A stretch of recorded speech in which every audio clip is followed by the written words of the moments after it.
allo. Yeah, assalamu alaikum. Assalamu alaikum. Alaikum salam wa rahmatullah. Alhamdulillah. Mawe. Yes, nagam. Ay ni rek na ngay tey. Yeah, sant yàlla bu baax nagam. Ay ni rek yaa ngi kuri correct de. Bilaay nga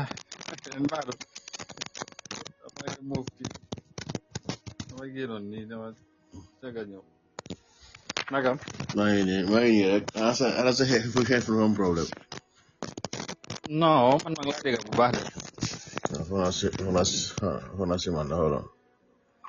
Yeah, man moom maa ngi laa dégg bu baax su fekkee ne def na naa kenn. Non man laa dégg dama déggoon noise di kaay ma fay nga nekk di seetlu. waaw waaw. Ay ba dama dégg loud and clear. Okay, that's fine. Amul ragal. loolu la so otherwise naka foofu. waaw ñu ngi nii rek alhamdulilah naka ite. waaw sant yàlla bu baax a baax alhamdulilah. that's what's up. Yeah. jaajëf waay. naka famille bi ñëpp ñu ngi ok. ñëpp ñu ngi ok yaa ngi kër di nelaw waay man maa ngi wut dépasse. loolu la ne ko borom kër moom gars yi ne këri rek. waaw ne ko borom kër yi moom këri mën a taxaw loolu kër duñ am de. ñu ne time bi nga dee gën a apprécier sa parents soo leen meree sa dang dee bàyyi. I'm telling you. bi waay ngay gis lu gaa daan dëj. loolu mooy dëgg de. waaw lu métti foog gaa yi génn hustling. yeah. waykat bi wax na ko de mu ne balaa ngay xam sa wàjjur lu mu doon daj. waaw mu ne ko xale yi wër la njaboot bi wër la pare nga war a joxe dépense. Maodo. responsable dund ak wér gu yaram ak xoddaay. mu ne boobaa da ngay xam ne nag time bi nga nekkee xale so da ngaa jékki-jékki gis affaire yi waaye doo xam naka la fa demee ba ñu affaire yi tegu. def na la. yaa. otherwise yaa ngi cool. waaw alhamdulilah sant yàlla. naka param bi. waaw ma ne fii nii rek hay ara ala ma wax ak kii yettawoɗo wataw yana ɗo a yimmo nomo puɗiki hawa hewti kadi mane ngi boya ngale bambane bi kii mu ngi ɓaan xale bi fii boy génna. that is their care. nga ba tas. noonu la léegi la ñu jàppale gars yi. waaw vice moom accès guddi xam naa ne léegi tey mais bi moo. that's fine ñu ne ko busy. waaw mais bi loolu la. yeah. wallaahi sama baala nga nuyu gars yi soo pare rek après ñu soobu ci affaire yi. waaw di jaajëfal gars yi rek di nuyu ñu jëf dugg si nii waaw jërëjëf am naa eventually yéen nañ commencé di ñëw. wax jërëjëf for taking the time to be here once again. yal na yàlla jàppale yàlla bi ñu wërsëg yi sono bi ñoo sona yàlla ñu yàlla andil ndam. amiin suba sootul Fatiha. amiin definitely. yaa loolu moom am na solo de ñaan yi moom ci la lépp ci la. waaw nga ñun moom yàlla dem na bi mu ne dafa mere ku ko ñaanul sax. waaw. waaw because moom lu mu am waaye it's more than enough for everybody so ko ñaanul mu mere la so léegi-léegi da nga ñaan ko yow li nga bëgg a fekk gënul ci yow mu téye ko nga fa ne ñaan bu nangu. waaw. te yàlla moom ko mere moom nga problème. Good morning Mr. Tijan.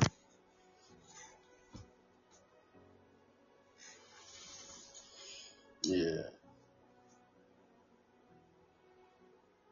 Is it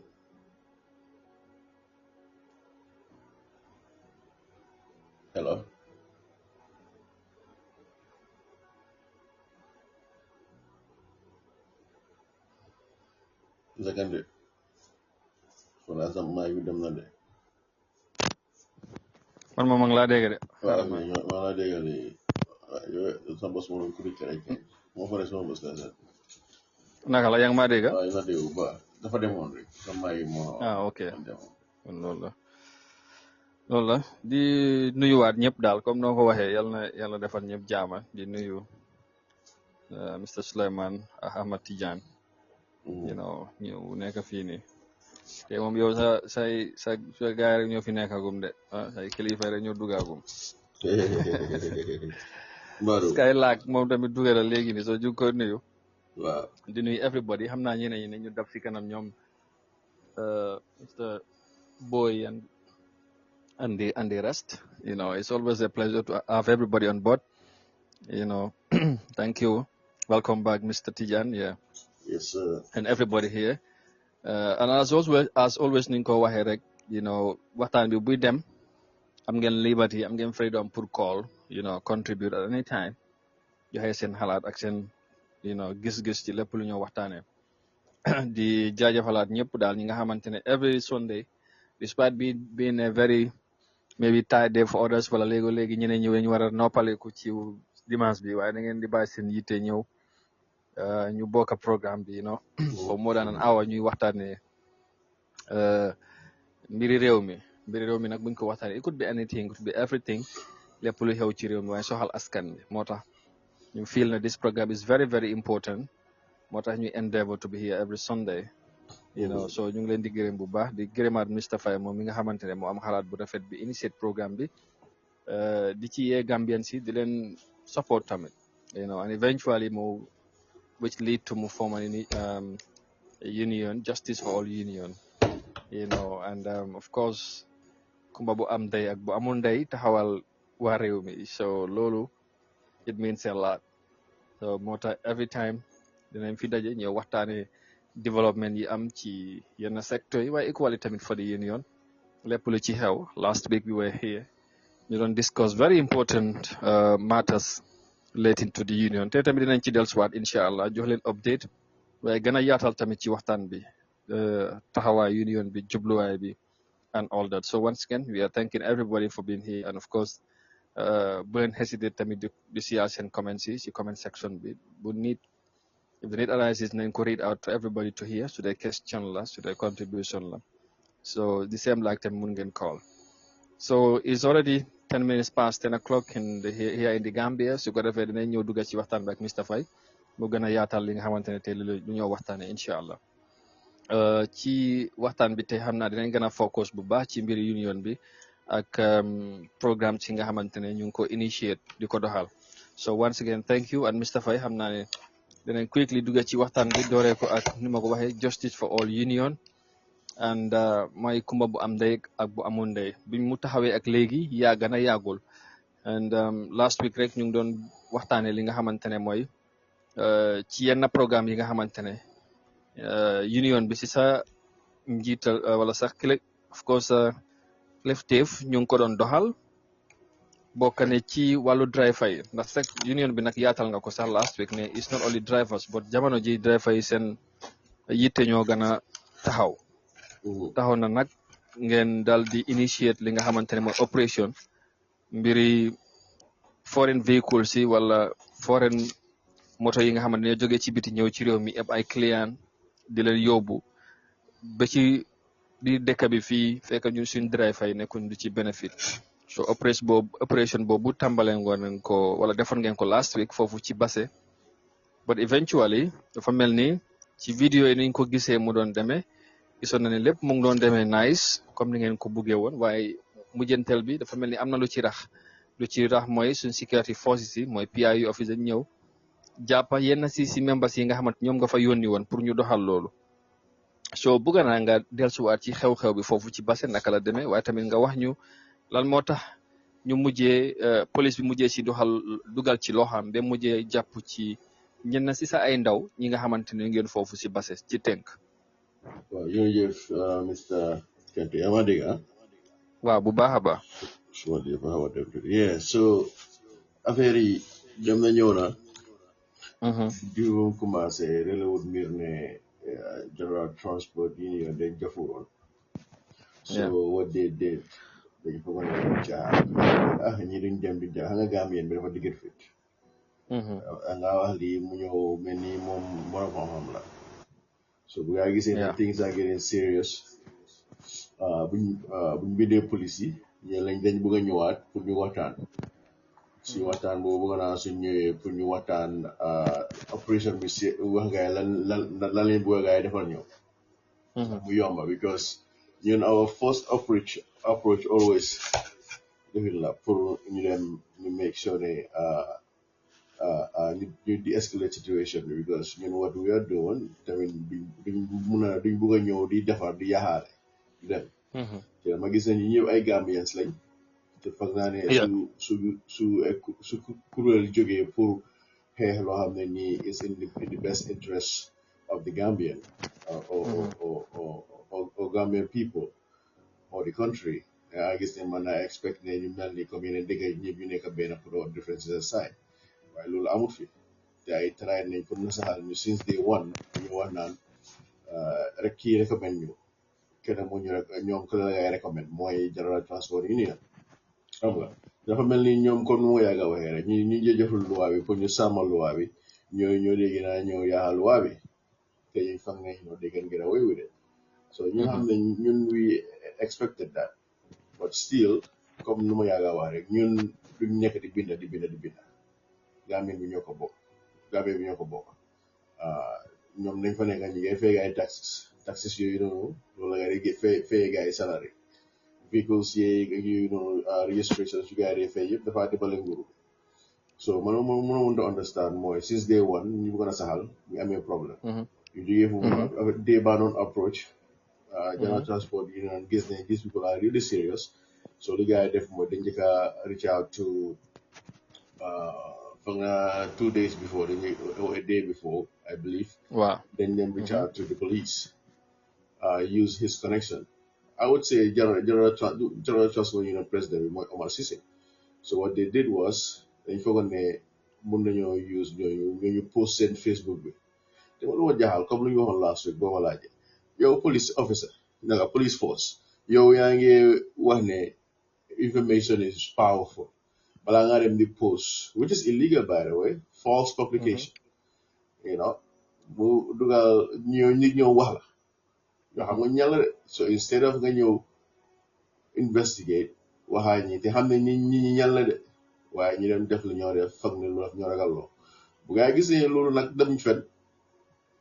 because wax nañ ñi gaa yi tudd suñ tur so this time mu dem try fii si connection am bi fii Ministry of Transportation ñu tamit di dof ñu génna investigating ñu wax naan group of individual justice for all ñoom ñu ngi violently plan pour dem stop vehicle bi si border yi ansa so loolu moo laa woon ne ñun Gambien si ñu jullite bari wuñ because loolu rek mun naa taal dëkka ansa because ñoom they did that intentionally which is illegal because mun laa woon ne soo publicité dara the intent bi mu nekka loo xam ne nii pour cause chaos si dëkka bi loolu is illegal lu si section si su ma ko gaa yi wéedee mun naa ko woon gaa yi foofu noonu du section si so the problem mooy bu gaa defee loolu ñu gis ne these people are really serious then ñu dem buñ demee what they were expecting amut because lii xam-xam la because bala sa wax na ko fa nga sa programme ma ko doon seetaan mu ne ñoom soo gisee dugguñ because dañ bañoon lu xewoo dem di taal pour because gaa yi ay dof lañ xam nga li dafa am njiit soo xeex dara da nga xam bi su ko defee doo mooy loi te ñun wax nañ ko fii de ñun dañoo def dara duñ mooy loi ana sa so bu gaa yi gisee ne approche maa ngi dem nice ñu ngi pousse affaire yi fekk mu noonu wax chef de garage bi foofu noonu base so gaa yi di tooga yi fekk dugal that corrupt governor I forgot his name I have his name written somewhere in Basse Samba Ba well I believe so however so that corrupt governor man first time bu gaa yi demee Basse I told Mr. Trawe this guy is compromised boo doon demee nu ma waxee da nga naan dem waxtaan because they're very smart the way they do it so you have to know them really well mu ñëw ma ne ko su waay bul faale kii he's compromised man ñun dinañ dem taago bala xanaa bala loolu la mooy fu mu jógee pour lan ñun ñu am suñ constitution am suñ bylaws am suñ license bala am constitution am bylaws am ak license am ñu ne ko dañ laa taago if he wants to talk he can come talk ansa ifin balaa boobu sax su ko seetlooyee bu ñu dem Brikama before that sax ñoom already general transport union commencé nañ toog a bagage waaye group of individual bandi ñëw fii nii ak nii ak nii boo demul fekk so bu gaa gisee opération maa ngeen dem nice ñu ngi post vidéo yi ñu ko def peacefully professionally gaa yi yónnee PI yi so PI yi bu ñu ñëwee there was this van mu fa kooku gaa yi bu ñu waxee bu ñu doon wax kooku people were complying foreign vehicles or foreign vehicle owners were complying nice ñu explain the situation bi because xamoon nañu jox nañ gaa yi lettre ñu wàccee suñ nit ñi ëpp anasaya so si biir loolu benn van ñëw I believe according to Director Dramé so bu gaa yi ñëwee PI yi ñëw param and I was on the phone too I was listening to everything bu gaa yi ñëwee so param after kii waa ji decided ne waa ok xaaral dina wàccee client mu dem léegi jayte mooy commissioner Balo ku mu yónni foofu noonu I believe is it Sergeant Jayte xaw ma aussi PIU bi so kooku bu mu demee bu waa ji waxee ne waa dina wàccee bagage yi daka passagers yi mu dem mu ne non dañ war a bàyyi kii mu dem so xam nga loolu yaa ngi interfere on public property because they had no right to even be there unless and until there was a crime understand or somebody gaañu la or ñaa ngi here I get that part so mel ni def so gaañu ne okay nañ yóbbu gaay for correction xam nga ni ñaaw ne we got arrested we have evidence one ne they were not arrested so because man personally I have talked to them so bu gaay demee after ma daawe koole so after ma call Jayte no we hang on nga gaay they slick they're being questioned they were invited for questioning because they always choose their words carefully because they had nothing so bu gaay demee foofu noonu ñuy waste time nit ñi are you guys done because the tactic that they wanted to play mooy ñu teg leen fa su ko defee ñu nasaxal operation bi waaye am na still some people were still doing it some people were still continuing the operation so noonu ma call commissioner Mbalo maa jaay def ne ma non dañu andi pour correction mu ne waaw su gaay pare ma ne ko are they arrested ne ma non we investigate ma ne ko ne yow balaa nga investigate crime lu fara am in the first place balaa nga andi nit ci tamit so they were soliciting for like to find some nasty charges to put them on because that's what they were expecting because buñ bindee gaay respect nuñ based on our analysis they were expecting ne ñu were gonna go do what they thought we were gonna do su ko defee gaay am yoon anasaaga ci ñu tëj them a lesson because Gambia police force that's how they think comme kilifa boo xam ne beneen ñaar dama tëj lesson instead of nga take sa time nga understand situation bi what is going on is this in the best interest of this family or not why they don't do that but because of individual interest da nga gis ne dañuy try pour yaxa family yoon peut être su backfire ñëw di wax naan waa da ngeen ñàkk a kilifa da ngeen def di fekk yaa create environment boobu so Mbalo si boppam after ñu bina statement whatever ñu bàyyi gaay so ñu delluwaat so ñu oyaat gaay ñeneen ñëw def cautionary statement no we're not signing that we're not doing that because which is illegal by the way because if you I believe section 95 conspiracy to, criminal offense act conspiracy to defeat justice when you conspire to falsely accuse somebody of a crime that is a felony public corruption ñëwul fabricating evidence boobu tamit ñëwul yooyu yëpp mu fa so they don't understand this so man Mbalo you are acting like you are above the law xam nga su nekkee si ob bi soo yee commissioner people lañ lay ragal because ob bi they don't understand so mu ñëw di deal with people like us it was surprising ma ne ko whatever you trying to do is not going to work here you need to release these people we just questioning them okay after guy ñu ne waaw ñu oyaat guy we're going to charge you for section 77 in the Motor Traffic Act mooy ñu ne xaw ma obstruction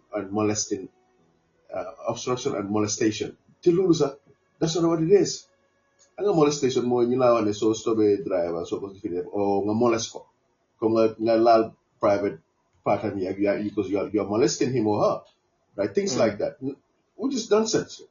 Xam nga just to hold you ñu gis ne boobu du dem ñu ñëwaat ñu ne section 342 so conspiracy to commit misdemeanor te loolu it should be connected to a felony case. You have to commit a crime, then ñu gis ne ok su ko ni nga da nga ko bokkaa nit ñi da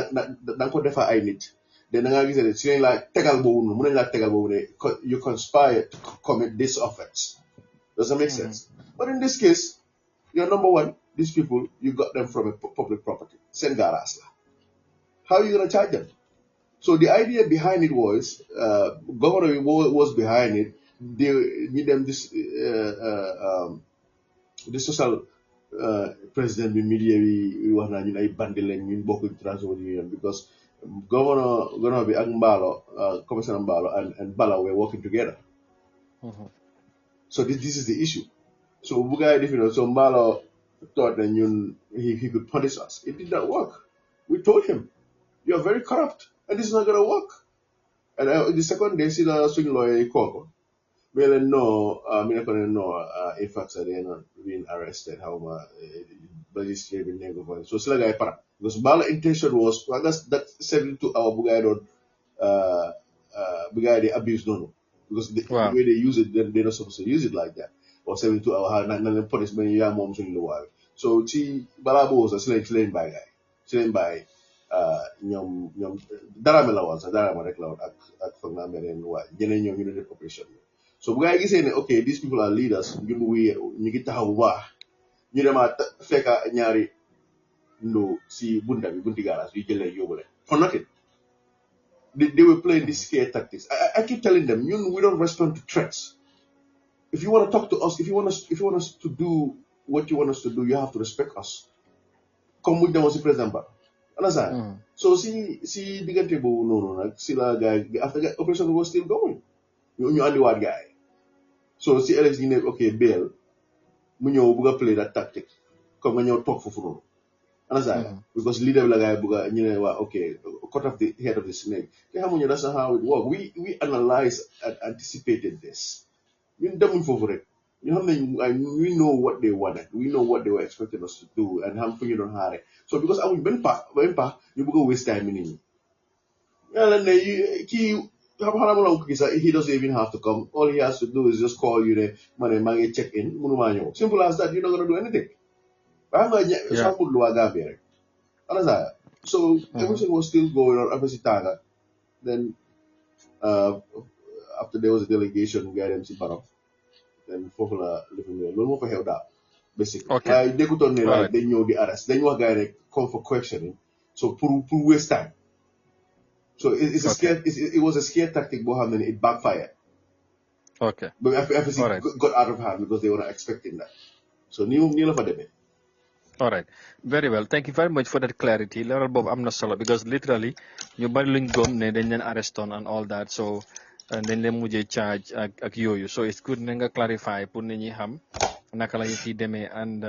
lu fa xew yépp ak li tax ñu jappalen sax police bi involvement bi ak yoyu. That's pretty much important pour ñu leral ko. So moving on, as li nga ko waxee dafa mel ni tamit ñu bari bokk ci police bi ba ci ministre of transport ñoom ñëpp dañ jàppoon ne xëj na boo leen demee foofu da ngeen doon dal ci kaw gaay yi violently yëkkati fa problème tere leen wala jéem a indi fa problème daal but luñ gis ci vidéo yi nga xamante ne post ngeen ko social media dafa mel ni yéen doxalin bi yëpp da ngeen ko sàmm wala da ngeen ko doxal professionally ngeen jaarale ko yëpp ci dal ak teegin but ndax loolu da ngeen mujjee change yéen seen stratégie bi ngeen xamee ne loolu la ñenn ñi foog wala bi ngeen doon plan yëpp ak bi ngeen bëggoon a def opération bi yëpp na ngeen ko doxalee noonu ngeen ko xalaatee woon. non ñu noonu lañ ko xalaatee woon da nga foog ñi dañ fogoon foguñ de xamoon nañ li xew xamoon nañ what we wanted to do when we made it clear that we're gonna go to Basse, you respectfully let them know that we're gonna offload them. We even said it in our audios. We even urge our people buñ door moto jàmbur buñ laal moto jàmbur nasara buñ lifin benn driver as our constitution states, in fact, we will not engage in any illegal activity. You me members, if you get involved or if you engage in an illegal activity, we wouldn't represent you. The only thing we can do is make sure the charges that we charge aligns with whatever you did. So, they knew what we were gonna do. But the problem here, Mr. Kandi, for many years, Nila Yaga oppress yenen ni association ni buna nyo union. Nga nyo nila wa association nga muna neka union. Because of the fact the relationship that they have with General Transport Union, because everybody was benefiting from it. The union definition security wise, dafa dimala dekabi. Can you imagine moto yi suñ takkee seen bagage from Guinea or yeneen dëkk yi duñ ko dee wàccee ba du ko kombo bro. So imagine drugs in the that's how they get in. How recently video you nigga circulate like moto yu watch Senegal luñ corrupt or whatever they respect traffic. Da nga ñëw watch sa bagage you look into it. So da nga ñun lu ñoo def ni it's even better because am na suñ groupe ñu smart ñu fa. I'm not cool on this idea about this. This guy is really smart. You know, when you see garage with immigration be because they have nyari check si border be you fuck ne Roman you know si garage we watch immigration we SAS people like this and office you watch because they fast structure you watch you check because blind ko transfer si moto living moto Gambian si. Look, that's security. Understand? So ñun plan nañ li because ñun we like I said we analyze the situation, we assess it and anticipated what could happen and so happening we have ñun expect on they would do this because bara dafa paranoia bala moy Omar Cissé president of General Transportation image bu mo joxe ci biti ne mom he's in control image bu mo don tas understand? Because no one guy na ñi duñ def dara ñi mënuñ dara xaaral because moo tax foo dem nga dégg ñeneen di wax ne soo limee tear gas moo leen faa génnee nii benn tear gas tàkkul benn spray tàkkul we did it right we went they call us we went in we were called for questioning so képp ko ne dañ la arrest nii because at first gars ñu doon kontaan because xam nga vidéo moom soo gisee xam loolu xew man audio yi maa doon dégg yëpp si ron you don't waxtaane Jaite was pushing wa nañ dem nii it wasn't like you are arrested that no so we anticipated this we knew what was going to happen and this is what we planned and it's not even going to stop there we are not even done yet we are just warming up like we haven't even started so this is what I want them to know we are serious ñu ñëwuñ pour fo ñëwuñ pour dugg te ñun gis nga wax naa bala ne soo ñu laale am nga problème am nga bu ñu ñëwee our intention was to find hotel comme notaire rek comme driver yi ñu ñëw lifin gars yi ñu dem dimbale gars yi ñu génne gars yi si whatever so président General Transport Union mooy Omar Cissé mistake bu mu def mooy ne mu foog ne ñun dañ ñëw pour jël yëpp man the idea I had was ne sax su ma ñëwee léegi la nga xam ne mun naa koo mënuma ko régler or let's say dafa jël time ma pousse bala mu def bala tamit su nekkee am na issues yoo xam ne nii man si suma fil mun nañ ko régler nu mu gën a gaaw mu call mu ne ama ne suma gars yi ñu ngi am li fi ne nii ak nii ak nii we take it from there ñun bañ nañ ko sax exactly ñun bañ nañ ko sax ñoom ñu nekk seen groupe yi ñun suñ groupe yi ñun mosuñoo trop effet mosuñu am problème waaye ñun ñu nekk seen groupe yi ñu amaa ñuy problème mais recently sax ñu ngi ay gars ay mandat ku ko dafa bëgg a jaama you cannot punish us the more you come the more we're gonna respond so te ñun xam nañ lu tax suñu investigation si diggante bi yëpp xam nañ lu tax président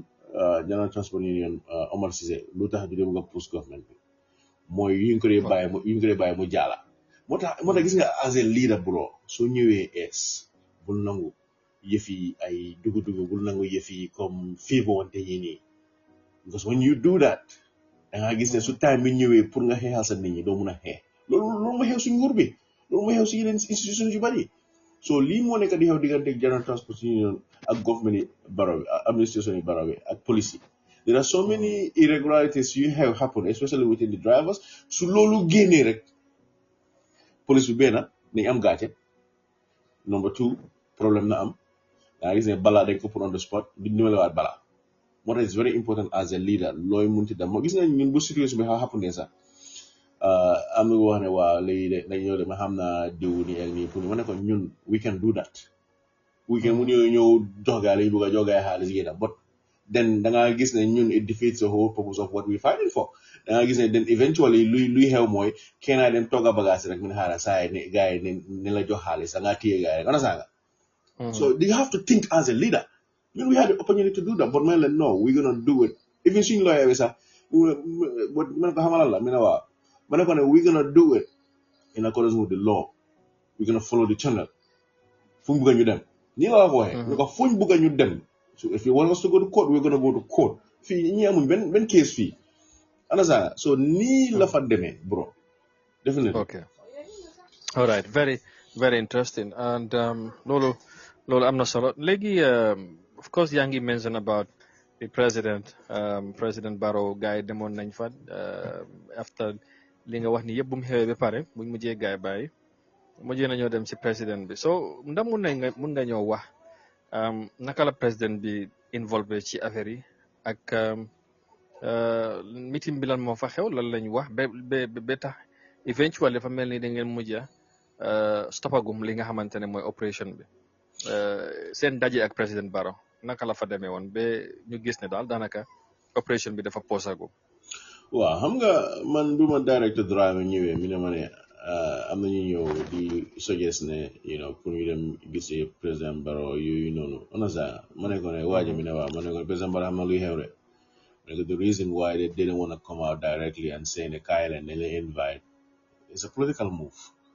on a ça bëgg ñu wax ne waaw président Barrow moo ñu invite moo ñu ñëw wax ñu stop ni ma ne ko ne it's fine so we talked about it because initially what we wanted because whenever we do things like this we want our executives to go. But at that time, it was an emergency. So Director Dramé suggested, I think in them because of how many the president is being misled. Managora, it's his responsibility to investigate because you're single boy.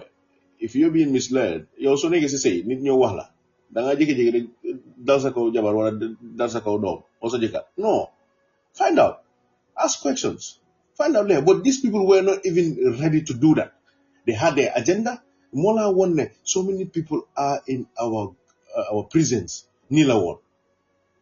Strategy bugari use ni tamla as, and this is the oldest trick in the book. Mola one nisen heli is market because if you want to bring somebody down in this generation, there are better ways to do it than when you def lo hamne eventually fa fail. So lu hew moy bu ñewé gaay dem. And this governor was surprised because he wasn't expecting that. So bu ñëw gis guy according to Mr. Dramé mi ne na guy mi ne ñu ne guy si list bi loolu nit lo experts pour figure out what happened there because of the fact that they already misled the president. So xam nañu su ñëwee président bi dina am the real fact and mbaalo si boppam ñu nañ ko suñ license and everything gis nga CID bu guy yónni woon si li fàtte naa mention boobu CID bu guy yónni woon si li fi ne pour guy solicit for criminal act or whatever. CID si boppam based on our investigation ñooñu si boppam dañ leen ne there is no case here bro I can tell you that there is no case here Mbalo was just doing ballast bit ñun wax nañ ko ñun ñu ngi amee investigation security investigation department intelligence department soo ñu laalee am nga problème dinañ find out li xew te dinañ gën a dig more and more we are not even done yet so bu gaa yi demee governor bi mu ne na gaa génne gaa yi si liste bi because man wax naa Director Dramé ne soo fa demee nag ba ne ko demul xoo yo pour ñaande ñun we are fighting for our rights it's up to the president mu respect you or bu ñàkk ñoom respect either way we will continue to fight for our rights this is what I want them to understand it's time for them ñu xam true reunion naka ngay demee ci dëkka union doo dogo si gannaaw nit doo dem di laaxu si gannaaw nit o di wéeru o di dem ci président bi di ko ñaan 500,000 pour nga defar gaara si base o ngay jox la ko you don't do that you create it within your people sa people ñu fay xaalis yow sa xaalis boobu nga defar garage yaa ngi ne tilim ba yaaxu baatu bu correct sax amuñ ko customer su ñëwee sax fu ñu toog sax amuñ ko ana saa nga but bëgguma get off topic so bu gaay demee ñu toog gouvernement def na lu nekk pour ñi bu leen Barrow gis nga I think it was a political rally foog naa nga nit ñi dañuy dem si këram ñi ñëw groupe yi ñuy wax waaye ñun nag because the way they behave ñu mer bëgg a jóg I believe président Malati ñi yàlla nii so loolu la gaay wax so affaire fi ñu oyaat gaay so they had a private meeting instead of comme ñeneen ñi def ñu wax toog di wax am nga loolu la ñuy def noonu si biti nga wax sa solar and things like that waaye ñoom they were called inside after ñu am meeting closed door meeting so su closed door meeting boobu noonu si leen verify ne waaw ñi seen license is legit because at first President Barrow was saying ne waa in association nga xam nga union du mun a according to drame union ñaari union du mun a am fii ñun xeex nañ bi am nga xam ne make sure benn union moo fee nekk so clearly kooku xam nga ne legal team am bi am there's a problem xam nga yàgg naa koo wax nit ñam yi ñoo koo lead to his downfall because so many examples you mistake you President Barrow day def that they heavily rely on these people dafa trust ñi torop so trust boobu noonu moo tax governor will use the opportunity pour andi problem si dëkk bi ak mbaalo understand ak minister of transportation ak police so bu gaay gisee according to Dramé Mr Dr Cissé Ismaila Cissé moom moo jël bagage yi mu xool ko mu ne this is legit suma waaji understand then guys la gaay change seen tone na seen demeanor all of a sudden then Barrow according to Dramé mu ne si la wane okay mu ngi vacation mu ñaan leen mu ñaan ñu pour ñu stop operation bi même dellu dañ dina investigate but maa ngi wax ne you don't even need to dellu it's just another game just call yaa ngi Bakamuda call sa SIS so investigation team ñu dem AG Chambers understand nga so ñu stop operation bi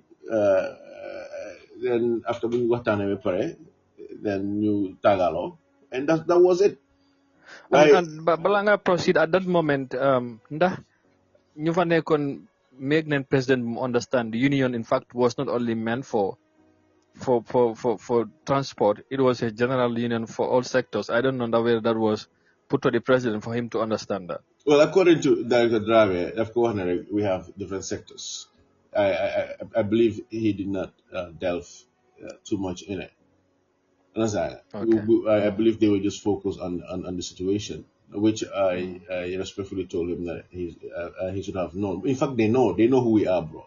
These people know who we are. This is the problem. And Governor was trying to interfere. Even mola gis nga mota Nikki so Nikki sulu but they get distracted. I believe according to Director Drame bu president wa anasaga ñu tie be legi. Anasaga. So then Governor be jump or dinañ bay guy. So he misled the president. But Muhammad president bine. We cannot keep saying it's not his fault, but it's your fault. Find out. Exactly. I because if the president is saying Bena Union Moy that means he is not fed the right information, because apparently if you're not talking about only a transport union Bena Moam, but there are other unions in Hamilton. You talk about the teachers union, you talk about the workers union. So there are other unions. So this union is another among those unions. So the president, the president was informed this is a union not only focusing on transport, but is a union that involves different sectors. So is that big sort of a union that embrace other sectors as well. So because if Barroso we have mom ñom ben union lañu moy am bobu lañu recommend am nga lolu, it means he seems to be informed with the wrong information, be misled. Exactly. Then legal team am bi ci bobu am na ko daf wala wara daha so because ñom ñu andi problème bi yépp xam nga bala issue bi doon wax na la ne par if you remember correct last week ma la ne so nekk ci place pour ñepp ngay par da nga taal dëkk dafa melni ci kër rek so amé ñaari jabar nga ñëw value jabar bi so su nekkee aw bi nga value yo seet bi ni mo mujjee njaboot yi duñ jubóode because ay foog naa moo faa nekk nga xam ne ni problème dafa bari wala nga value seet bi value yo aw bi li nekk de suñ yi happen si nguur bi si kër yi happen si kër yi tamit so offices yi and this is what we're here to fight, and this is gonna stop because duñ la ni nga di fay for you to look out for the best interest of everybody. nga teg ko si loi waaye nga ñëw luñ wax rek nga bëgg ko teg si sa personal feelings or gom-gom su doon loolu la why do we have our laws in the country? Because for a president comme ni président mun laa wax ne benn union basically moo fi mun a am waaye kooku legal team am bi fan la nekka. Yeah. And speaking of legal team, President General Transport Union bi Bal Omar Cissé maa ngi dégg mu wax naa mu ngi am legal team ban legal team clearly ko amee legal team dégga doo ñëw di manipulate situation bi si télé bi te nga wax li li nga wax lale because yow gis nga ko I think in one of your programs maa ngi ko gis because nit ñi follow maa ngi ko gis mu ngi wax naan waa ñun da nga xam xamuloo liggéey bi ni que ñi fa nga xam liggéey bi ñun last time yow gis nga demoon nañ fii nii ñu bëcc xaw ma kan gaañu sax xaw ma naka moo laa won ne de doo amuñ xam-xam bi pour xeex lu war ci yoon loi because ñoom loolu la gaa doon expect ñun ñu def dem di param non affaire si xam-xam la bro xam-xam la especially so if you go against people ñoo xam ne nii ñu ngi yaakamte ñu ngi xiif pour nga def something lu ñoo tii la won ne xanaa dañ ko tij la si xam nga Gambien noonu la di xelaatee ñun we beat them at their own game as I said before de pare lu mu am na fu mu dem di wax léegi mu ngi wax naan waaw ECOWAS protocol bi domestique rek la wax warloo dem comme Brikama like look at that misleading information yow koo xam ne yéen a ngi am record bi si seen plateforme buñ jógee mu ñëw si télé bi di mer di wax ne waaye dafa stop loolu du am te dañ ko stop kooku moo ñëwaat di wax lan xanaa ku yéen wax nit ñi dañu stupide non nit ñi stupide duñ booy ñu xam nañ lu waabe su waxee ne vehicle foreign vehicle passengers may enter another ECOWAS territory may enter it's not by force Wow. waaye mu laa wax ne within that 15 days and I'm gonna keep repeating this ma school ko because bu dem si place yi xam-xam lu su nekkoon ne daf doon wax anga man amoo benn right su ma wax affaire yi general transport nu mu war a demee because moom li yàgg na fa léegi yem la waaye su wàllum lu waa nga ñëw di wax loo xam ne xamuloo ko ne waaw ak yooyu because mu laa wax ne ECOWAS protocol mu laa wax ne within that 15 days you shall not and foo dégg shall si loi boobu by force la shall boobu by force la shall not engage in any yow jàng nga dafa wax domestic you shall not engage in naka domestic transport domestic activities no dafa ne in any commercial activities lu waa dafa sew de definitely so na dem su nekkee mu ngi am legal team I suggest mu dem fire ñooñu so this is the issue dem na ñëw na daal mbir bi dem na ñëw na daal buñ demee président ba waxtaan nañ wax nañu lii ak lii ñu respect ko xam nga kilifa moom di ko opportunity waaye lu ma ko advice rek mooy ne union bi is different bul insult our intelligence because comme nu ma ko yaaga waxee rek bala moom mooy awa bi man maay seet bi su bëggee wax ne kii lañ recommend ñu njabooti dañ xeex te bala nu moo image bu moo jox président bi ba ma bañ président bi ñëw dugal boppam xam nga comme bala bugguma président bi lu dal bala mu dal ko parce que bala bu ñëwee nga amuñu moom affaire ñun ñu ngi def suñu def waaye mu ñëw paranoïde dugal boppam waaye moom tamit président bi si boppam na bàyyi xelam bu mu nangu diggante nit ñëw dugal ko si loo xam ne nii involve political party affaire si gën a escalate because Gambia bu su dee taal du dee xam fan laa dem daf dee over exaggerate power because mun wax naa gars yi ne you do not need a gun or param to bring down a whole administration or institution you don't need that te balam ma ko woon ma ne ko ne if you cross my line we will take over we will do a hostile take over and gis nga ko bu mu defee lii ñaata nit ñoo ñëw si groupe bi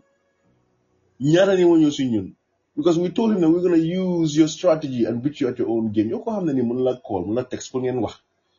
kooku jàmm la bëgga ko xam ne mu laa wax ne we invite everybody to work as long as the interest of the people is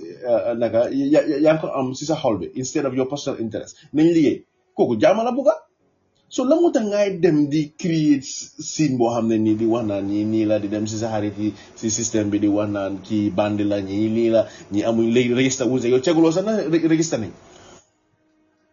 waaye gis nga dëgga day mujjee rek so I'm not sure if I answer your question right but the problem here mooy ñun we are not gonna relent so ñu laalee we will respond it doesn't matter who it is President Barrow sax suñu violate we will respond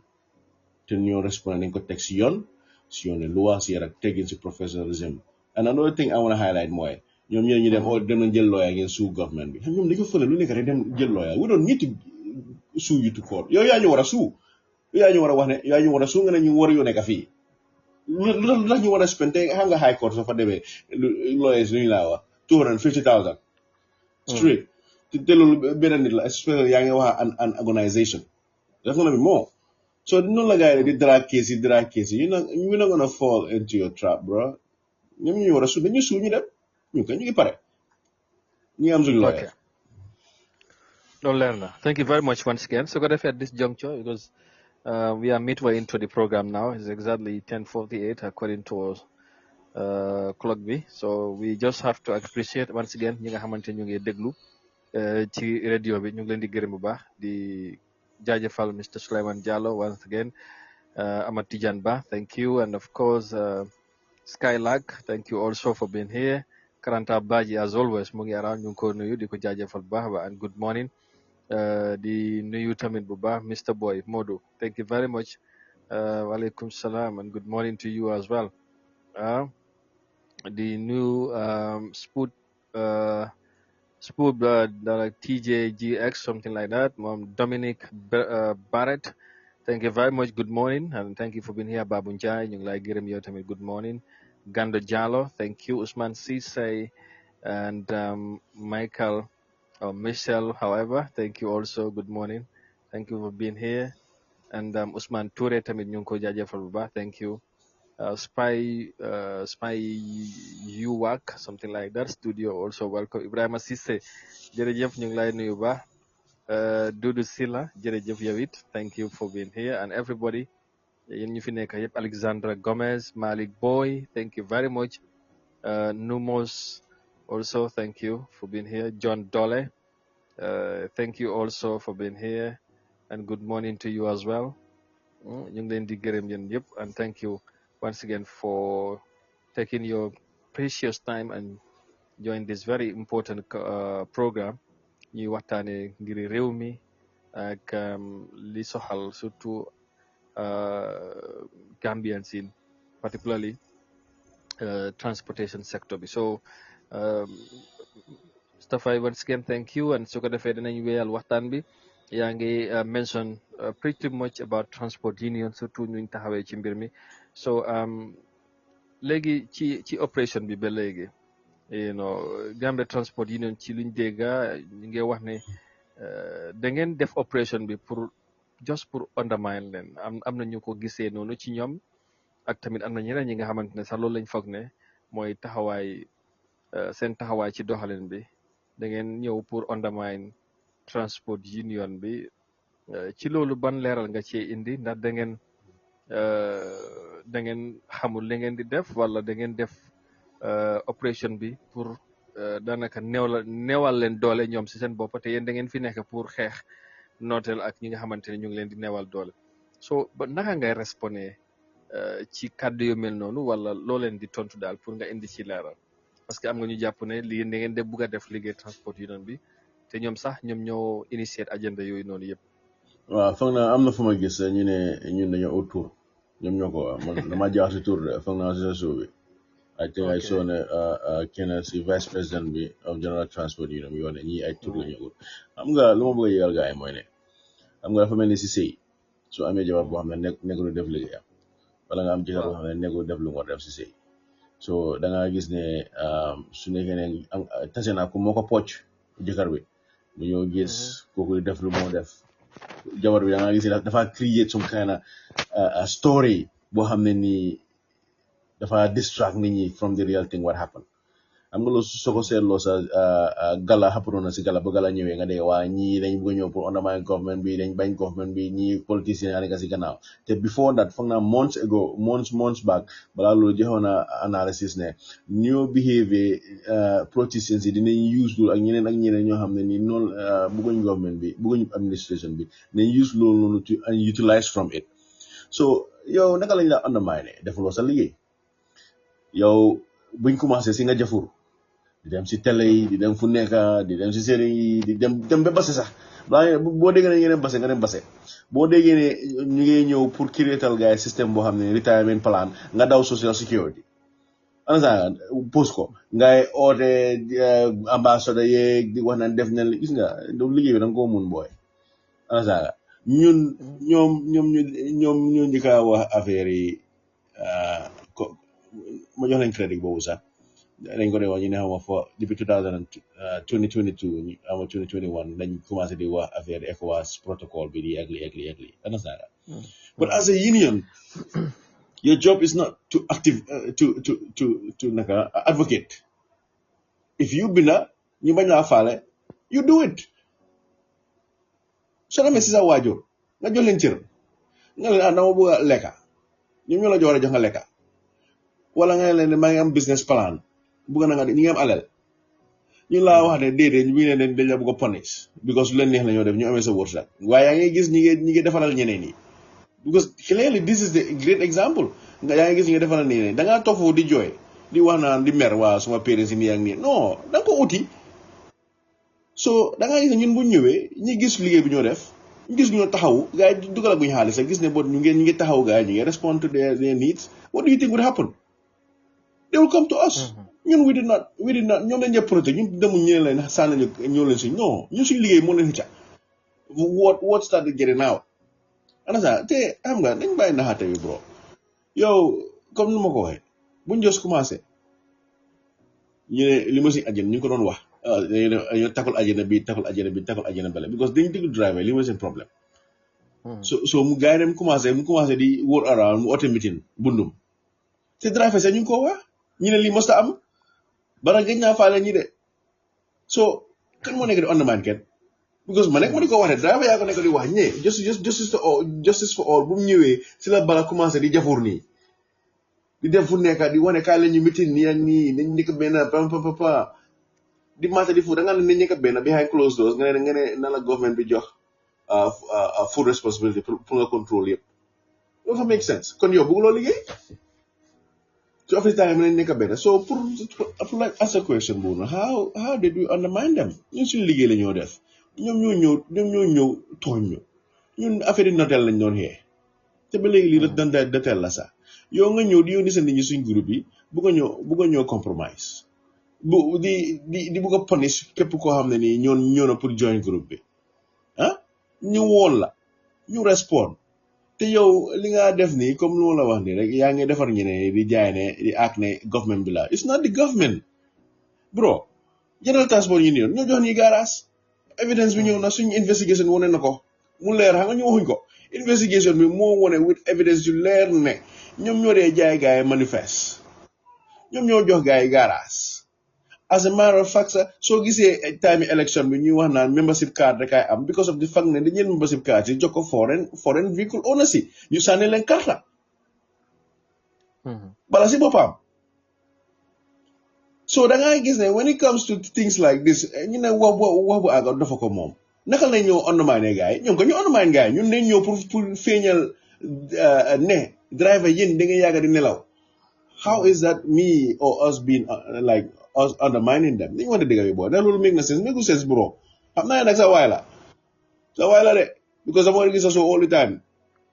waaye no I'm serious waaye am waaye waxal dëgg booy waxal dëgg rek naka lañ undermine General Transport Union bro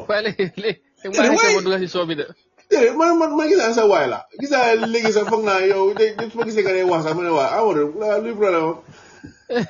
na wax ci dëgg booy I'm just saying yeah so ndax yow tey na loolu make na sense make sense da nga mën dëgg rek so ñun undermine gis nga soo nekkee si dara booy yow bul fàtteel ñi la fa gis nga as a leader soo bëggee fa nga wax yàgg naa ko fi soo leading ma tey you always gonna fall ma tey because am na njiit surtout Africa njiit yoo xam ne nii dañ dee dem ba fàtte ne ñoom lu leen andi njiit mooy ñu ko dooleel so yow ñu la dooleel soo demee ba toog nga ne ñu ngaa ñëw oppress ku la jox dépasse lekka ba suur nga ñëw nga suur ba pare nga ne kooku ngay jox dépasse bro naka kooku ngay lan kooku ngay not loolu dafa make sense su téyee loo xam ne da ngaa lekka non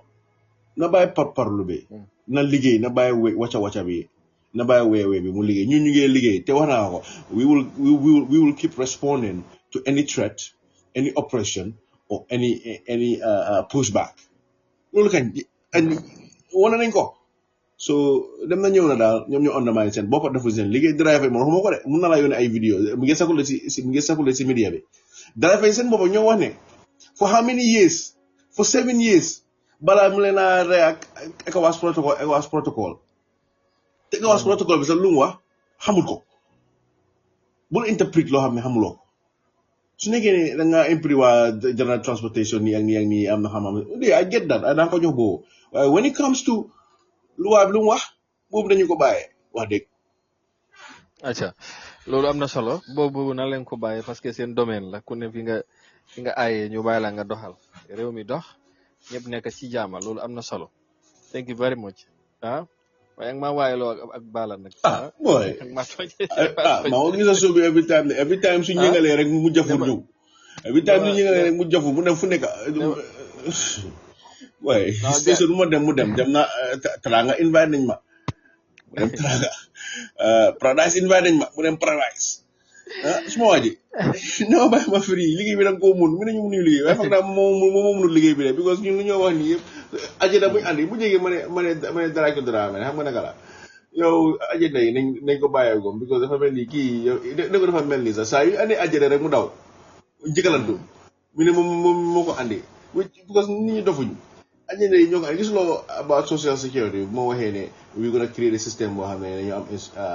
comme driver yi su ñëwee màgget sax nañ am lu na am mun na ma fay na maa am social security loolu mu laa wane what kind of a leader he is man damaa jaar si tur bi rek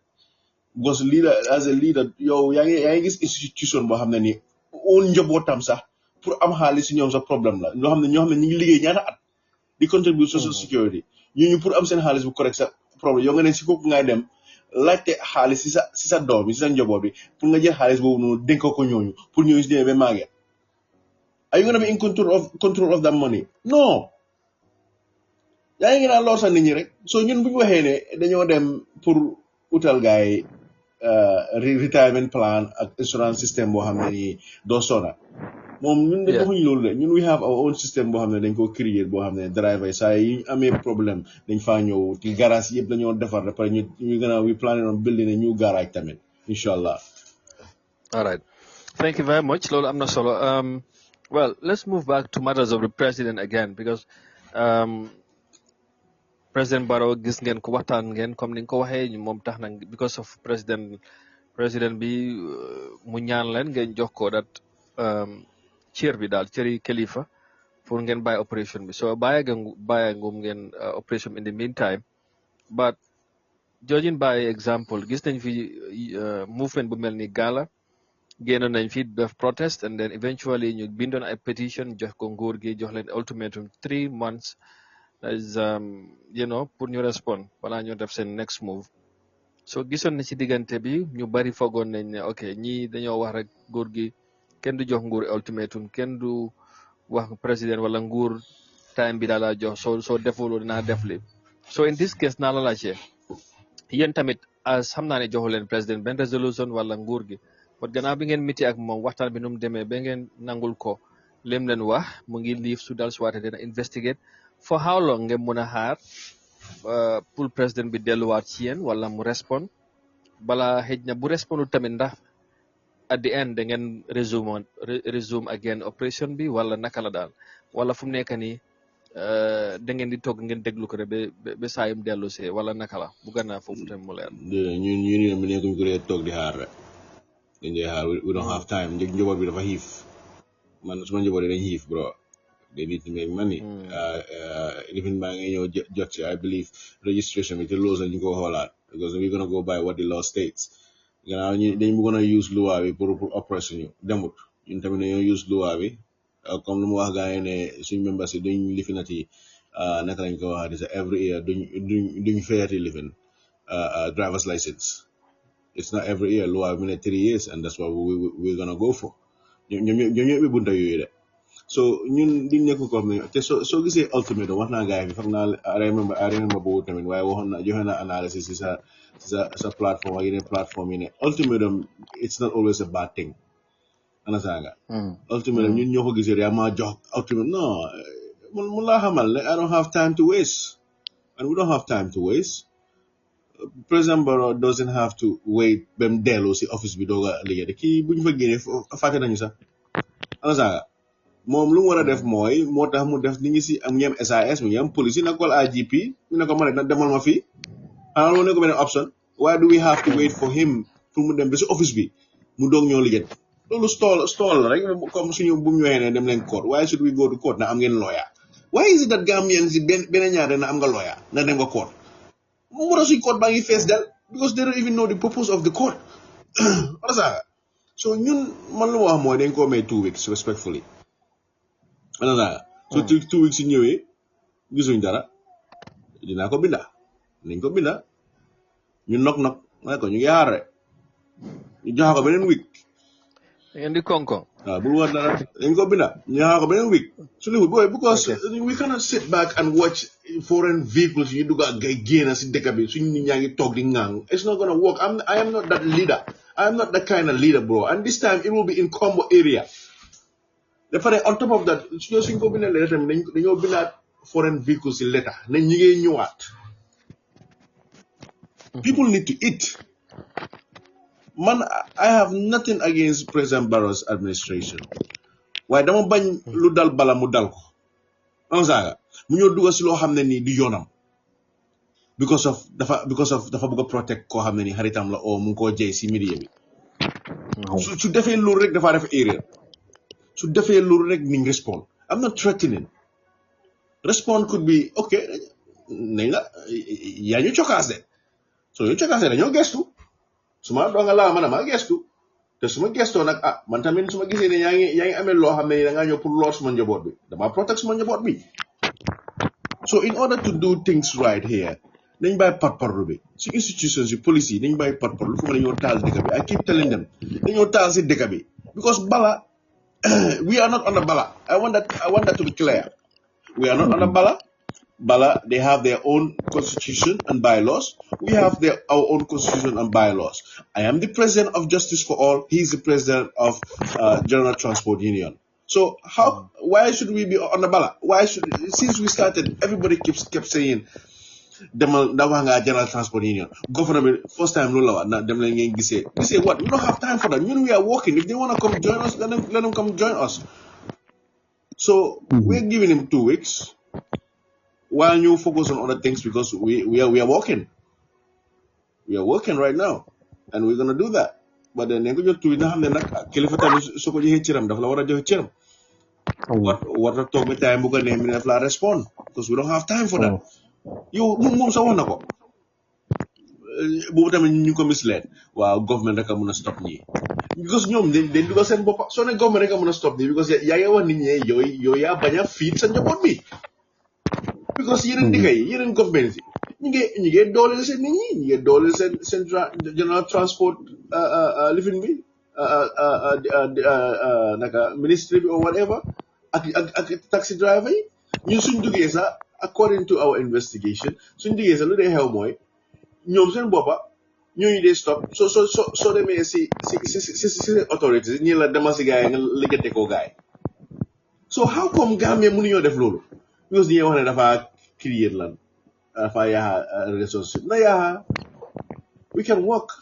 when you act like ñun rek a soxla gars yi xanaa ñun soxla nga countries yi ñaata millions la gars yi di make Gambia bi so na leen wante dëgg bi boy we need to stop doing this President Barrow understand ne ñaari family la am léegi su bëggee parparu rek ak su bàyyi xelam gars yi nañ ko mislead and it will lead him to his downfall because I'm telling you driver yi gis nga driver yi si diggante bi naka la gars yi mere naka la gars yi mere bara ba gars yi ñëw di juusi si ñun President Barrow su ma loolu moo ko dal because nu ma doxalee nii di déglu advisors yoo xam ne nii xamuñ lu waabe wala ñu xam lu waam ñi ngay tayteelu ñu ko mislead di ko make di sound like ne ñun dañ ñëw pour daan après ñu soo xoolee ñun suñ xeeb bi yëpp da nga dégg anywhere ñu ne NPP anywhere ñu ne government corruption da nga dégg anywhere ñu ne Adama Barrow nguuram dafa corrupt moo la war a ñun amul ñoo yow affaire so bul ñu andi bul commencé loo xam ne nii yow bokkuloo si bul ñëw si xeeb boo xam ne bokkuloo si soo ñu mënta oo ñu ñaar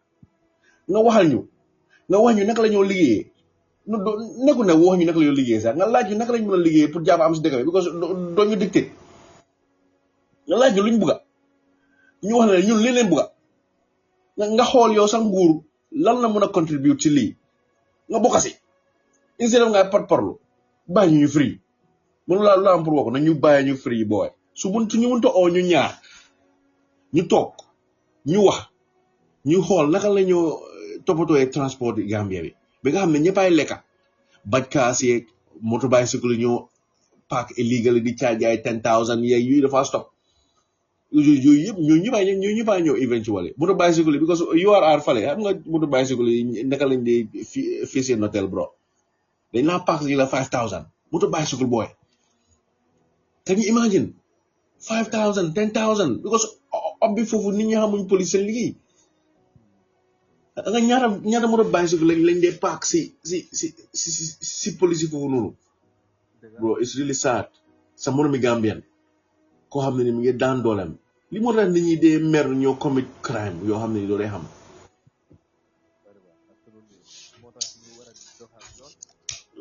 sa mic bi dem na maa la dégg tuuti waaye leeru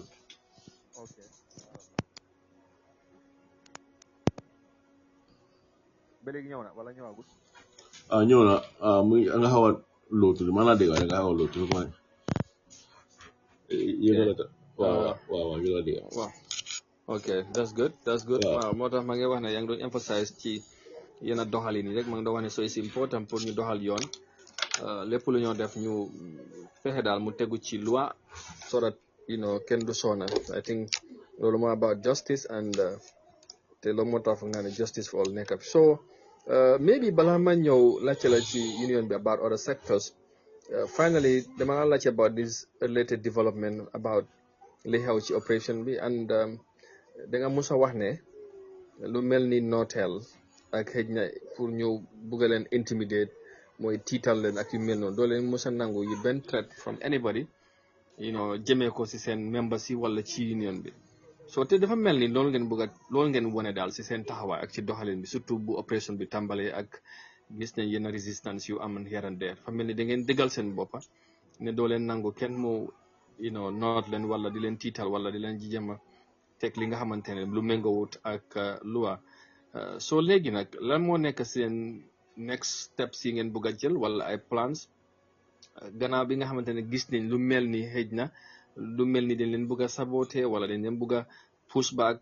especially lu xew Basse so with all that donte ne taxaw ngeen wane seen bopp but ndax am nga yeneen li nga xamante ne danga ko xalaat wala li ngeen bëgg a def pour moving forward lan mooy seen ay taxawaay pour gis ne loolu tamit da ngeen ko gën a da ngeen ci gën a taxaw bu baax a baax waaw mooy li nga wax nii rek notel bi dafa am de pare not only that because like I said waxoon naa président Omar Cissé ne soo bàyyi li nga def we will take over we will bring our own people si garage bu nekk am fa suñu office because we are registered garage yu kenn moomu ko dañoo dem si place yoo xam ne war nañu faa dem dañu am fa office nga nekk sa side ñu nekk sa side ko bëgg a ñëw jënd si manifeste si ñun ak out ticket si ñun mu ñëw si ñun sa bos dafa legal suñu bos dafa legal loolu la ñoo def xam nga before moom mënoon naa jël yëpp waaye ñu ne xaw ma soo naka la olof waxee sax soo bëggee jël yëpp da ngaa ñàkk a yëpp waaw soo bëggee jël fef ak fefet waaw exactly loolu moo ko daal and not only that yeah we're gonna have our own system the same system manifest system and dama bëgg ma xamal ne gis nga truck driver yu foog na yu la yaakaar sa nga yu la gën a focus on comme Banjul yu mag yi nii suma waa ji na bàyyi xelam bu baax ñooñu ñoo ko gën a mer ñooñu njee wax rek bro bala xamul li xew lu mu def booy mën nga laal ak suma njaboot you have a problem so moving forward that's what we're gonna do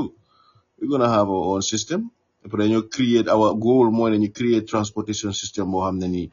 bajkaay dañoo am moto bicycle si dafa am fu ñoo am because man I'm always doing research am na ñoo xam ne ñu si kilifa yoo xam ne ñu si transportation system bi ñoo xam ne yàgg nañ si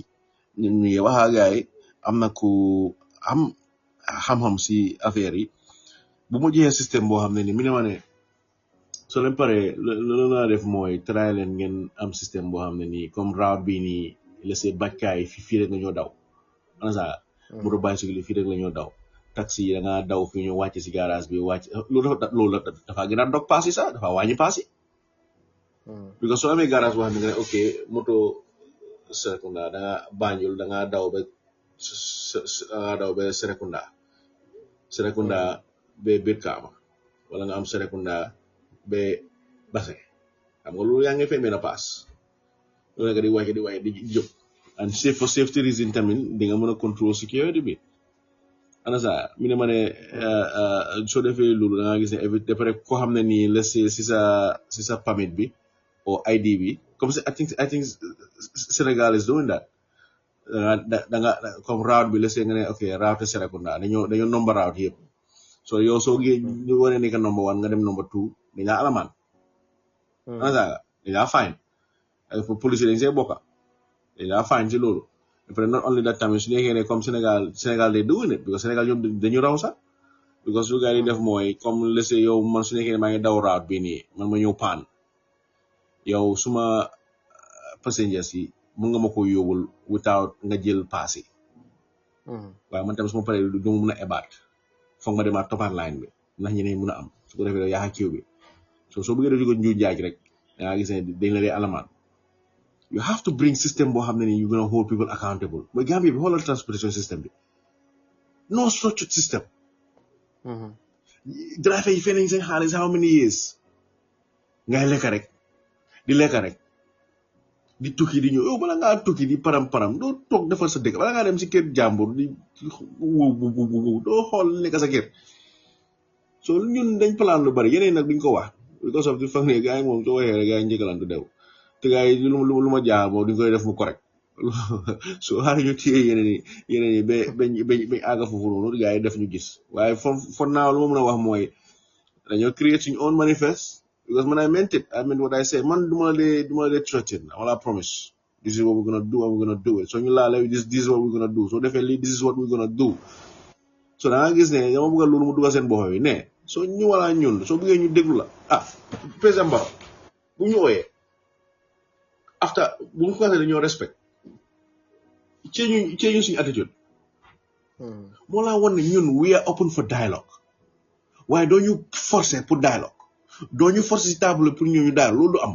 duñ nekk ñu ne bind nañ Amadou printing dafa seer soo ñu lee suñ time ku ñu lee type su typee loolu yaa ngi living sa brain bi loolu dafa bari lu tax ñu wala printalaat ñaata yoon pour nga uyu ñu we are not gonna operate like that suñ la bindee su mu ne am nga ne mu am su mënta am wax ñu amut so why should you act like ne yow yaa moom suñ luwaa bi yaa moom suñ dëkkan te yow mun fa teg nit moo la fa teg te ku la fa teg gannaaw yàlla nit ñoo ko fa teg so this is what we're gonna be doing inshallah bro. All right. Thank you very much ci leeral bi amante na solo once again and li des ci time bi daanaka bëreetul so dama bëgg just quickly xam naa ne te focus nañ ci operation from Basse and ci lu xew yëpp ron nga down everything moving forward xam naa ne then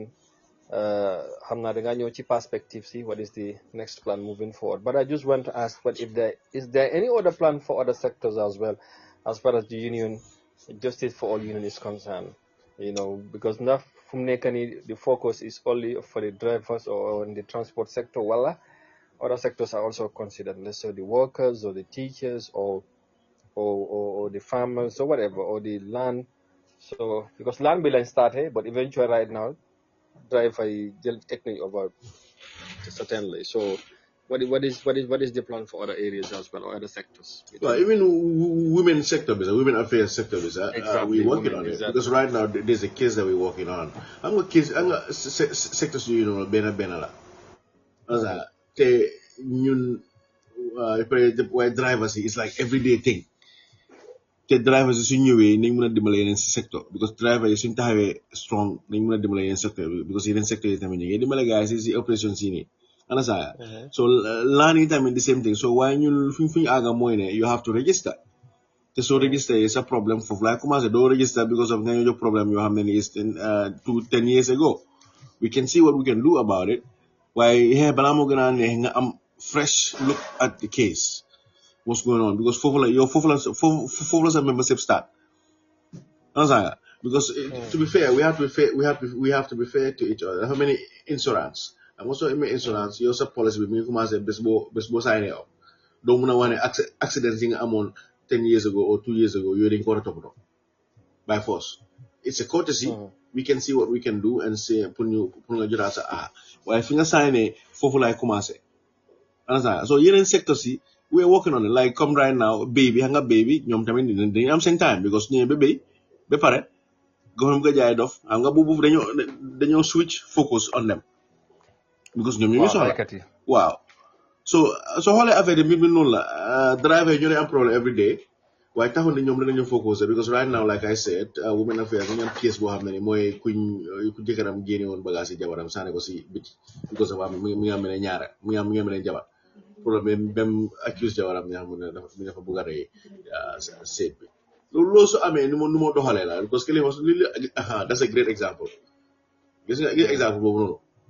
li nga doxalee sooy porte-parole soo nekkee njiit nga porte-parole nii rek sa kër sa doxu mos a am correct doxu mos a am lu correct te ba suñu disturb nit ñi ne waaw kii waaw dafa def lii dafa def la fekk yow mi sax ba yow lead bi yow yaa create environment boobu noonu so we are focusing on every sector directors yi ñoom ñoo ne seen problème ñu focus on it nga moo tax ñu am directors moo tax ñun we are very serious about director boo xam ne nekk na def sa liggéey because yow director yaa war a dem liggéey di sa boppa man as the president I'm just here to guide ma regulate affaire yi basically man maay capitaine bi di xool ok nañ defee ne la waaye yow directeur bi yaa war a def sa liggéey si background bi ñeen ñi su nekkee ne de something loo xam ne nii ñëw nga pour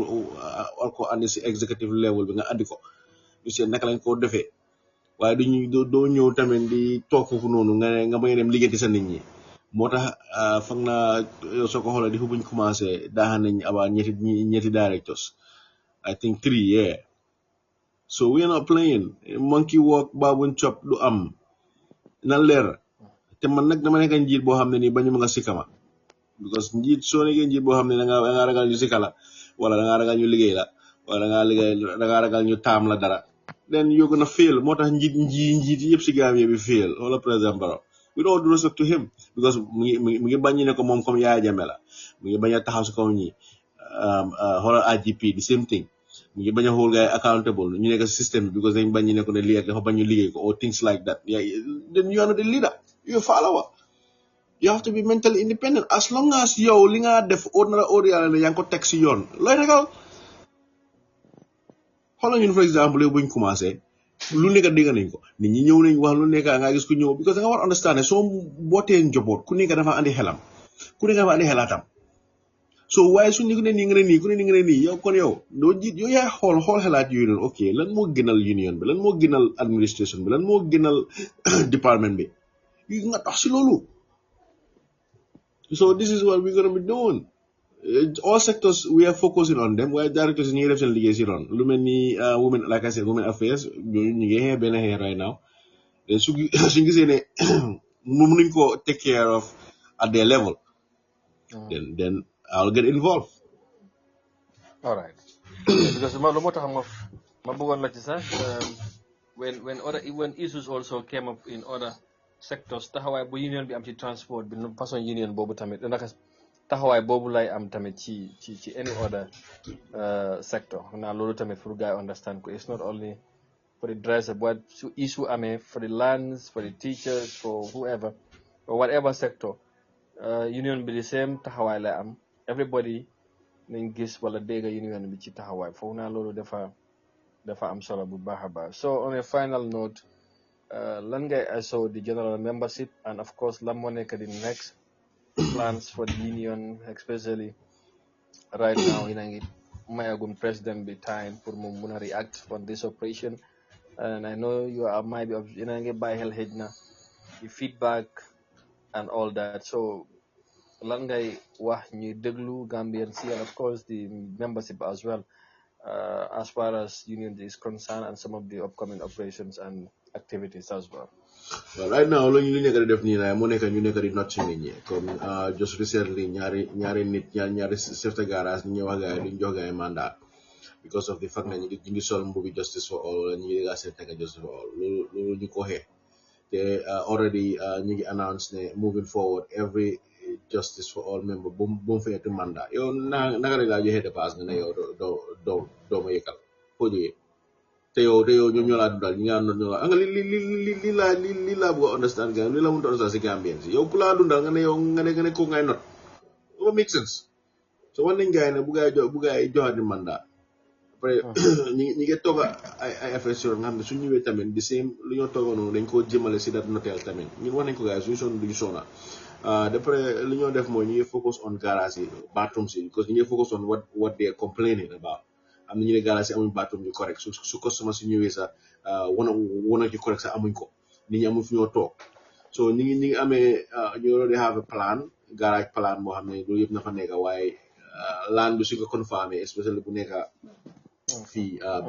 Basse su ko confirmé then gars yi dañ contribute because we're not gonna even sax soo nekkee investor sax you have to be a member before you invest si union bi we're not gonna accept any money boo xam ne ni funds boo xam ne si biti la yow nekkuloo member you have to be a member su ko defee ega si bit ñu tegal ay sat doo ñëw nga ñëw waxi picca oo nga nag ñoo dog ana saaga another thing tamit land your private land yi nii fale Mamouda there is a 75 by 100 buñ bugga develop ana saaga boobu suma système moo ko moom sax so 75 by 100 boobu noonu dama ko jël si moom then ñu bil fa because the system we want to create mooy ne système boo xam ne ni dafa jógee from point comme ñu ok Mamouda transit station dangaa jógee ida Banjul ba Serekunda then wala Banjul ba Mamouda wala Serekunda ba Mamouda then comme ñu bëri ñu jógee Serekunda bu dem Brikama ak yooyu noonu nga jógee Mamouda ida dem straight to Basse or straight to Brikama ansa loolu yëpp mun si because driver yi dañ lekka ñeneen nañ lekka so da nga gis ne soo àggee Brikama si garage bi soo bëggee dugg si biir dëkk bi nga am bajkaas yi ak rider yi ansa am na rider yu di def delivery system bi tamit ñu regulate gars yi su dee da nga bëgg a focus on delivery only da nga am permit si loolu su ko defee su la police pull over mu gis ne ok yow li nga dox loolu su ko defee because we want to make sure ne ñu divide ko into pieces boo xam ne ñëppay lekka this is what we want to do waaye duñ toog di xaar rek government la ñoo xaar because waaye su du wait for government mu jox ñu laan ñaata at government la ñoo xaar mu jox ñu laan yaa ngi am xaalis union maa ngi dugal xaalis créatal nga jëm jënd sa laan nga bil sa garage why is it that Gambian bi dafa da nga gis leader bu nekk follower soo demee sa waajur yi ñu bañ laa defar da ngaa toogoo di jooy defal xosli nga def lu gaay def nga am li nga am soo amul sax di nga mën a sutoo sa bopp waaye soo fa toogee di wane suma yaay laay xaar suma baay laay xaar nii la ko defee soo nii laa ko defee boo tax ñu bari ñu ngi feel so this is what we gonna do am naa time bi jeex na waaye lu ma wax rek mooy ne da leen focus man especially when it comes to the transport sector man nekkuma transport at the end of the day su li baaxee kan la baaxal ñoom la baaxal and not only that tamit soo ko xoolee kilifa yi am na kilifa yi nekk si groupe bi ñu ngi jooy ñu ne ñoom ñaata at ñu si driving bi mënuñoo jël ak saako semaine sax mënuñu am kër mënuñu am moto bro so yow yéen ndaw yi ñu leen andi opportunité boo xam ne nii da ngeen naan liggéey ngeen xasul ngeen toppatoo seen bopp ngeen créer di own opportunité ngeen naan caaxaan fii di wecc di dugal laamiñ di génnee bopp at the end of the day man like I said maanaam xasul leen so lii pour yéen la so loolu lay advice gars yi rek nañ jóg ñu liggéey ñu bàyyi wacca bi man lii la am pour advice gars yi daal. All right, thank you very much Mustapha si jàngat bi and everything leer na and I think ne moving forward there's a lot at stake and there's a lot that the union bu mu bëgg a def and through your